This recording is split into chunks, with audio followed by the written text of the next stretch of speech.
Hello friends, this is Bhavana here. Welcome to let's crack. तो कैसे हैं सभी अच्छे ही होंगे। पढ़ाई तो अब ऐसे ही चल रही है क्योंकि फॉर्म ही नहीं है यूपी टेट के, सी टेट के, लेकिन इंतज़ार सभी को है। लेकिन हमने जो सीरीज़ स्टार्ट की हुई है उसी की क्लासेस हम कर रहे हैं। वैसे तो यूपी टेट CDP पे लिखा हुआ है, लेकिन ऐसा कोई पर्सनल ऐसा कोई भी पेपर नहीं है कि भाई उसी की CDP है। ये यूपी टेट के लिए भी है ये सुपर टेट के लिए भी है, ठीक है, MP टेट हो उसके लिए भी है। यानी जहाँ भी कंटेंट आता है, चाहे H टेट ही क्यों ना हो। और उत्तराखंड टेट जो है उसका भी सिलेबस इसी जैसा है। मैंने क्वेश्चंस भी देखे हैं, पेपर भी मैंने सोल्व किए हैं, ठीक है। तो बहुत सारे टेट हैं, आप कोई भी टेट देने जा रहे हैं ये सभी के लिए बेनिफिशियल है, ठीक है। जो सीरीज हमने स्टार्ट की हुई है, हम थ्योरी कर रहे हैं, थ्योरी के साथ साथ क्वेश्चंस भी प्रैक्टिस कर लेते हैं, ठीक है।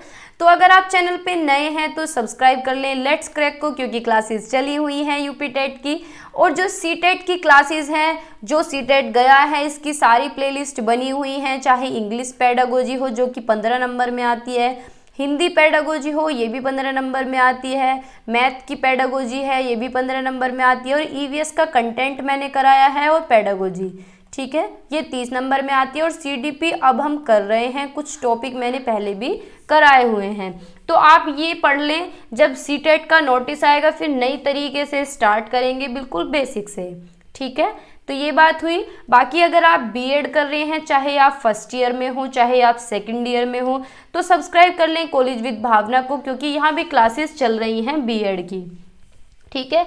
और अगर किसी को नहीं पता है तो बता दूं, अगर आप B.Ed फर्स्ट ईयर में हो, चाहे आपने एडमिशन ही लिया हो, आप फॉर्म डाल सकते हैं टेट का, ठीक है। और सी टेट का तो सभी डाल सकते हैं, यूपी टेट का भी डाल सकते हैं, चाहे आप B.Ed फर्स्ट ईयर में हो, चाहे BTC के फर्स्ट सेमेस्टर में हो, चाहे DLED में हो, किसी भी टीचिंग ट्रेनिंग कोर्स में बस आपने एडमिशन ले रखा हो, ठीक है। पहले क्या था कि भाई फर्स्ट ईयर होने के बाद जब सेकेंड ईयर में आप आते थे तो अपीयरिंग जो कहलाते हैं उन्हीं के लिए था कि वही फॉर्म डाल सकते हैं। लेकिन अब रूल चेंज हो गए हैं। जो पिछला सी टेट गया है इसमें सभी ने फॉर्म अप्लाई किए हैं, जो फर्स्ट ईयर वाले भी हैं, ठीक है। तो ये बात हुई। बाकी ये कुछ पेजेस हैं, इंस्टाग्राम पे आप मुझे फॉलो कर सकते हैं, टेलीग्राम पे PDFs के लिए फॉलो कर सकते हैं, और जो दूसरे चैनल की टेलीग्राम है वो है कॉलेज विद भावना के नाम से। जो B.Ed के स्टूडेंट्स हैं वो मैसेज कर सकते हैं या फिर डिस्क्रिप्शन से उठा लें अगर आप B.Ed कर रहे हैं तो, ठीक है। तो स्टार्ट करते हैं। हमने प्याजे पढ़ लिया है, अब प्याजे के क्वेश्चंस करेंगे। कुछ इजी से क्वेश्चन हैं, इतने ज़्यादा हार्ड क्वेश्चन नहीं है, और इसी तरह के क्वेश्चन आते हैं, ये सारे क्वेश्चन आए हुए हैं, ठीक है, प्रीवियस ईयर में। तो आंसर बताइएगा, देखते रहिए, लास्ट तक बने रहिए मेरे साथ। तो स्टार्ट करते हैं। Question number first, according to पियाजे which one of the following pair is essential for cognitive development of the child. यानी कौन सा इनमें से एक जोड़ा, कौन सा एक पेयर बच्चे के संज्ञानात्मक विकास के लिए जरूरी है। तो बताइए किसके अकॉर्डिंग, पियाजे के अकॉर्डिंग। तो हमें ध्यान में रखना है पियाजे को, assimilation and ZPT, accommodation and scaffolding, third है IQ एंड क्रिएटिविटी, फोर्थ है एसिमिलेशन एंड एकोमोडेशन। तो बताइए कौन सा ऑप्शन होगा। देखो भाई, ZPT हो चाहे स्कैफोल्डिंग हो, इसकी बात कौन करते हैं, वाइगोत्स्की करते हैं, ठीक है। कौन करते हैं, वाइगोत्स्की करते हैं, ठीक है। तो हमारा जो ऑप्शन है इसके अंदर कौन सा ऑप्शन है, D ऑप्शन है, क्योंकि एसिमिलेशन और एकोमोडेशन आता है प्याजे की थ्योरी में, जो कि किसके प्रोसेस के अंदर आते हैं, एडेप्टेशन के अंदर। दो प्रोसेस हैं, एसिमिलेशन एंड एकोमोडेशन। एसिमिलेशन क्या होता है, प्री एग्जिस्टिंग नॉलेज में कुछ ऐड कर देना, एसिमिलेशन कहलाता है। और जो प्रीवियस नॉलेज है उसे मॉडिफाई या चेंज करना क्या कहलाता है, एकोमोडेशन कहलाता है, ठीक है। ये बात हुई। तो D ऑप्शन हमारा सही है। आगे चलते हैं। क्वेश्चन नंबर 2 बताइए, the process of adjusting, deleting schemas and forming new schemas to maintain equilibrium is called. यानी संतुलन बनाए रखने के लिए स्कीमाओं को समायोजित करना, हटाना और नए स्कीमा बनाने की प्रक्रिया को क्या कहा जाता है। कुछ एडजस्ट करना, ठीक है, कुछ स्कीमाज डिलीट करना और नया स्कीमा बनाना क्या कहलाता है, बताइए। जेडपीडी कहलाता है, स्कैफोल्डिंग कहलाता है, एडेप्टेशन कहलाता है, या फिर स्कीमा फॉर्मेशन कहलाता है। तो बताइए क्या होता है। देखो भाई जेडपीडी वही फिर बात है वाइगोत्स्की की थ्योरी में, स्कैफोल्डिंग वाइगोत्स्की की थ्योरी में, लेकिन ये क्या कहलाएगा, एडेप्टेशन कहलाएगा, क्योंकि एडेप्टेशन के अंदर दो प्रोसेस हैं। एडेप्टेशन के अंदर एक बार हम रफ कर लेते हैं। एडेप्टेशन के अंदर दो प्रोसेस हैं, एसिमिलेशन एंड एकोमोडेशन। तो एसिमिलेशन में हम कुछ ऐड करते हैं और एकोमोडेशन में क्या है, हम मॉडिफाई करते हैं। ठीक है, जो भी हमारा स्कीमा बना होता है माइंड में। तो सी ऑप्शन हमारा ठीक है, अनुकूलन।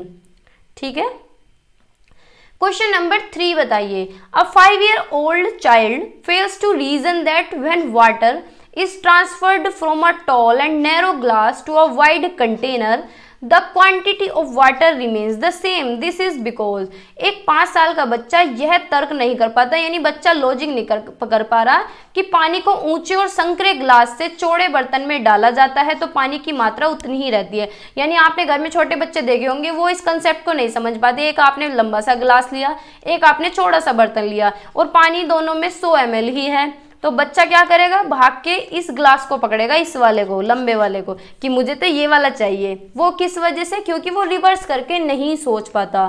ठीक है, तो उसके अंदर क्या होती है, इरिवर्सिबिलिटी होती है, यानी वो प्री ऑपरेशनल स्टेज में है। ठीक है, वो कौन सी स्टेज में, प्री ऑपरेशनल स्टेज में, जो कि 2 से 7 वर्ष के अंदर पाई जाती है। तो सी ऑप्शन हमारा ठीक है कि भाई वो रिवर्स नहीं कर सकता, पलट के नहीं सोच पा रहा, उसे पता ही नहीं है इसका कंसेप्ट। ठीक है, तो सी ऑप्शन हमारा करेक्ट है। क्वेश्चन नंबर 4 बताइए। Dash views children as active builders of knowledge, यानी कौन मानते हैं कि बच्चे क्या हैं, ज्ञान के सक्रिय निर्माता हैं। ठीक है, एंड लिटिल साइंटिस्ट और नन्हे वैज्ञानिक हैं जो कि अपनी थ्योरीज खुद बनाते हैं, संसार में अपने कंसेप्ट खुद बनाते हैं। तो ऐसा कौन कहते हैं, स्किनर कहते हैं, या पेवलोव कहते हैं, या जुंग या जंग कहते हैं, या फिर प्याजे कहते हैं। तो भाई प्याजे ही तो कहते हैं, ये तो सबसे फेमस थॉट है कि प्याजे ने बच्चे को क्या कहा है, लिटिल साइंटिस्ट कहा है। ठीक है, बच्चे को क्या कहा है, लिटिल साइंटिस्ट कहा है। ठीक है, तो डी ऑप्शन हमारा सही है। नेक्स्ट क्वेश्चन है question number 5। What term phrase does प्याजे use for mental structure which are the building blocks of thinking, यानी मानसिक संरचनाएं जो चिंतन के निर्माण प्रखंड हैं, इसके लिए प्याजे ने किस शब्द का प्रयोग किया है, यानी मेंटल स्ट्रक्चर। ठीक है, मेंटल स्ट्रक्चर या बिल्डिंग ब्लॉक्स ऑफ नॉलेज, ये हमने पढ़ा था ना कल, बिल्डिंग ब्लॉक्स ऑफ नॉलेज, या फिर पॉकेट ऑफ इंफॉर्मेशन भी बोल सकते हैं। यानी कुछ भी हमने देखा, हमारे दिमाग में क्या है, कोई भी इंफॉर्मेशन स्टे कर गई या कोई भी स्कीमा बन गया। ठीक है, तो आंसर ये आपको पता चल गया। तो ए ऑप्शन हमारा ठीक है, स्कीमा। ठीक है, कोई भी पॉकेट ऑफ इंफॉर्मेशन जो हमारे माइंड में, वो क्या कहलाता है, स्कीमा कहलाता है। या कोई भी मेंटल स्ट्रक्चर या कोई भी इंफॉर्मेशन जो हमने देखी हमारे दिमाग में, वो क्या कहलाता है, स्कीमा कहलाता है। ठीक है, question number 6। Development of the capacity for abstract scientific thinking is a characteristic of, बताओ एब्स्ट्रैक्ट साइंटिफिक थिंकिंग कौन सी स्टेज में डेवलप होती है, किसकी विशेषता है, सेंसरी मोटर स्टेज की वो कैरेक्टरिस्टिक है, या प्री ऑपरेशनल की है, या कॉन्क्रीट ऑपरेशनल की है, या फिर फॉर्मल ऑपरेशनल की है। तो भाई बच्चा अमूर्त कब सोच सकता है, यानी बहुत ज़्यादा हाइपोथेटिकल रीजनिंग कब लगा सकता है, ज़्यादा से ज़्यादा रीजनिंग कब लगा सकता है, डिडक्टिव रीजनिंग कब यूज कर सकता है, तो वो फॉर्मल ऑपरेशनल में कर सकता है। ठीक है, 11 ईयर्स अबव। ठीक है, तो डी ऑप्शन हमारा ठीक है। इसमें क्या आता है, बच्चे के अंदर हाइपोथेटिक और डिडक्टिव रीजनिंग आ जाती है। हाइपोथेटिको डिडक्टिव रीजनिंग। ठीक है, यानी बच्चा क्या है, रूल के थ्रू भी चीजें समझने लगता है। उसे ऐसे नहीं है कि कॉन्क्रीट दिखाएंगे, चीजों को दिखाएंगे तभी समझेगा, वो थोड़ा हाई लेवल हो जाता है, बच्चा चीजों को समझने लगता है, अमूर्त चीजों को समझने लगता है, साइंटिफिकली सोचने लगता है, डाइवर्जेंट थिंकिंग आ जाती है, एब्स्ट्रैक्ट रीजनिंग लगाने लगता है, एब्स्ट्रैक्ट थिंकिंग उसकी डेवलप हो जाती है। तो डी ऑप्शन हमारा सही है। नेक्स्ट क्वेश्चन पे चलते हैं, क्वेश्चन नंबर 7। अकॉर्डिंग टू पियाजे a child between 2 to 7 years is in the stage of cognitive development. ये तो बता देंगे, ये तो कोई भी बता देगा भाई। 2 से 7 साल का बच्चा कौन सी स्टेज में आता है, प्री ऑपरेशनल में आएगा या फॉर्मल ऑपरेशनल में आएगा या कॉन्क्रीट ऑपरेशनल में आएगा या सेंसरी मोटर में आएगा, बताओ। संवेदी पेशी ये क्या है, ये जो 0 से 2 साल यानी जन्म से 2 साल का है बच्चा इसके अंदर, ठीक है। प्री ऑपरेशनल में क्या है, 2 से 7 साल का बच्चा है, ठीक है। कॉन्क्रीट ऑपरेशनल में 7 से 11 साल का बच्चा आता है, ठीक है। और फॉर्मल ऑपरेशनल में 11 साल से ऊपर का, ठीक है, या फिर 12 से 18 भी कह सकते हैं, लेकिन 11 अबोव। तो ए ऑप्शन हमारा सही है, पूर्व संक्रियात्मक अवस्था, ठीक है। नेक्स्ट क्वेश्चन बताइए, question number 8। According to Piaget's theory children learn by, यानी पियाजे की थ्योरी के अकॉर्डिंग बच्चे कैसे सीखते हैं। Memorising information by paying due attention, यानी सही प्रकार से ध्यान लगाकर जानकारी को याद करके, या फिर स्कैफोल्डिंग के थ्रू सीखते हैं, या फिर प्रोसेस ऑफ एडेप्टेशन यानी अनुकूलन की प्रक्रिया के थ्रू सीखते हैं, या फिर changing their behaviour when offered appropriate reward, या फिर जिन्हें रिवार्ड दिया जाए तब सीखेंगे। तो भाई रिवार्ड की बात तो कोई भी कंस्ट्रक्टिविज्म नहीं करता, चाहे वो पियाजे हो, वाइगोत्स्की हो, कोहलबर्ग हो। रिवार्ड की बात कौन करते हैं, बिहेवियरिज्म करते हैं, ठीक है। रिवार्ड की बात कौन करते हैं, बिहेवियरिज्म करते हैं, जैसे पैवलेव है, थॉर्नडाइक है, स्किनर है, ठीक है। तो ये सी ऑप्शन हमारा ठीक होगा, यानी इनके अकॉर्डिंग बच्चा कैसे सीखता है, एडेप्टेशन के थ्रू, अपने आप को अनुकूल करता है किसी भी वातावरण में, ठीक है। तो सी ऑप्शन हमारा सही है। क्वेश्चन नंबर 9 बताइए, fitting new information into existing schemas is known as, सबसे फेमस पॉइंट है ये, बताओ। हर पेपर में ये पॉइंट रखा मिलता है कि क्या है, पहले से जो इन्फॉर्मेशन है उसमें कुछ ऐड कर लेना, क्या कहलाता है। एग्जिस्टिंग स्कीमा में क्या है, कुछ ऐड कर लेना, क्या कहलाता है, बताओ।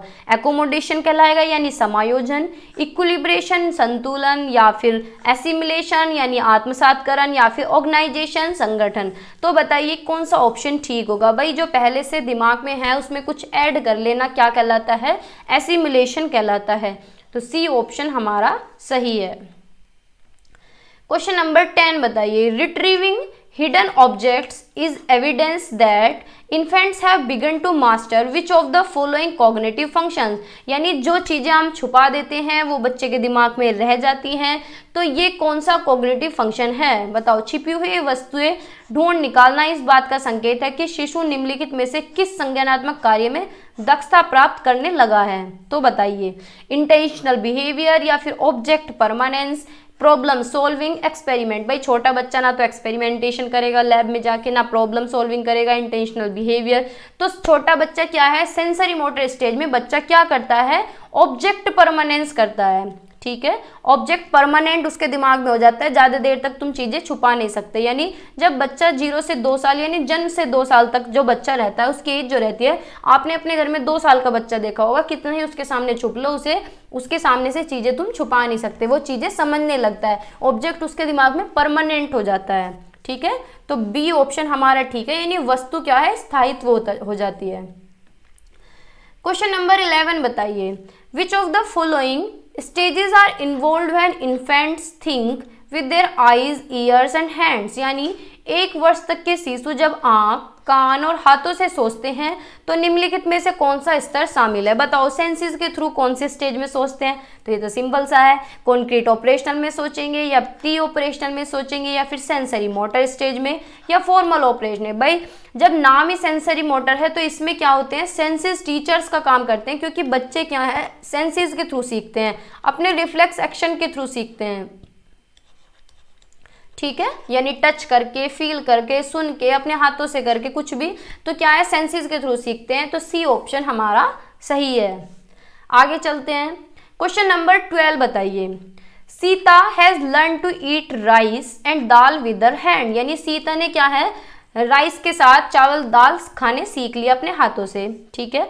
When she is given dal and rice, she mixes rice and dal and starts eating, जब उसे दाल चावल दिए जाते हैं तो वो उन दोनों को मिक्स करती है और खाना शुरू कर देती है।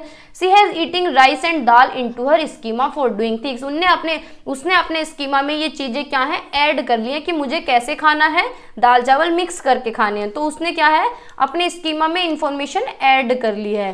तो क्या कहलाएगा ये, एसिमिलेशन कहलाएगा, एप्रोप्रिएट कहलाएगा, इनिशिएटेड या एकोमोडेटेड? बताइए। तो भाई क्या कहलाएगा?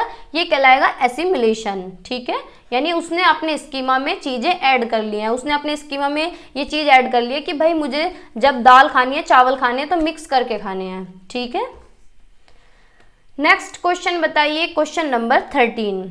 विच one of the following is not a part of Piaget's pre operational stage? यानी निम्नलिखित में से कौन सा पियाजे के पूर्व संक्रियात्मक अवस्था का हिस्सा नहीं है? बताओ, प्री ऑपरेशनल का कौन सा एक नहीं है? ईगोसेंट्रिज्म या फिर एनिमिज्म या फिर इरिवर्सिबिलिटी या फिर कंजर्वेशन?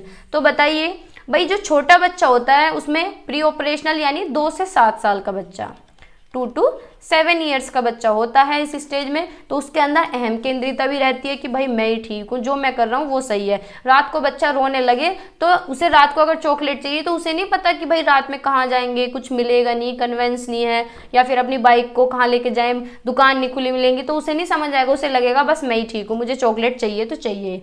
ठीक है, तो अहम केंद्रिता भी रहती है, एनिमिज्म भी रहता है, इरिवर्सिबिलिटी भी रहती है, लेकिन कंजर्वेशन नहीं होता। बच्चा क्या है, पलट के नहीं सोच सकता, उसे नहीं पता शेप एंड साइज का कंसेप्ट, कौन से बर्तन में ज्यादा पानी है, कौन से में कम है, या फिर दोनों में बराबर है। तो कंजर्वेशन का कंसेप्ट बच्चे को नहीं समझ आता, यानी डी ऑप्शन हमारा सही है। ठीक है, नेक्स्ट क्वेश्चन पे मूव करते हैं, क्वेश्चन नंबर 14।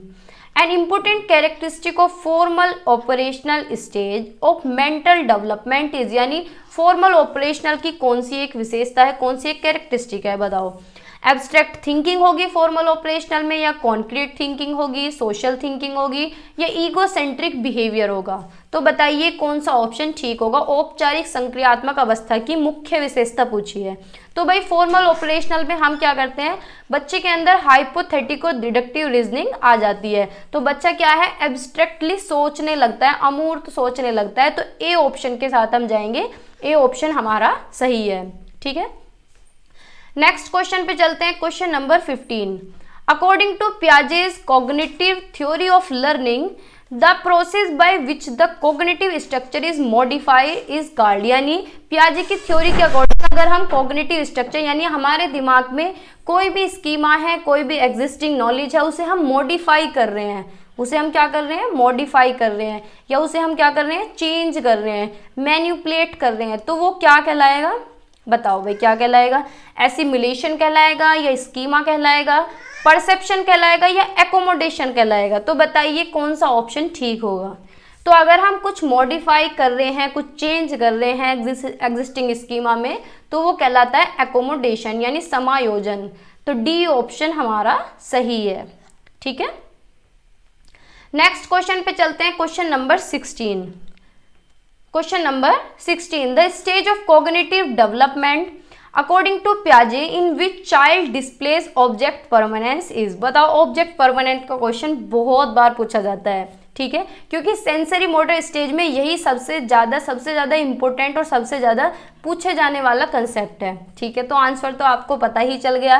तो ऑब्जेक्ट परमानेंस बच्चे के अंदर में कौन सी स्टेज में आता है? सेंसरी मोटर स्टेज में। यानी बच्चा जब क्या है, जन्म से 2 साल तक रहता है, यानी 2 साल तक के बच्चे के अंदर क्या हो जाता है, ऑब्जेक्ट परमानेंट हो जाता है, वस्तु स्थायित्व हो जाती है, आप ज़्यादा देर तक चीज़ें छुपा नहीं सकते। तो ए ऑप्शन हमारा सही है। ठीक है, नेक्स्ट क्वेश्चन पे चलते हैं, क्वेश्चन नंबर 17।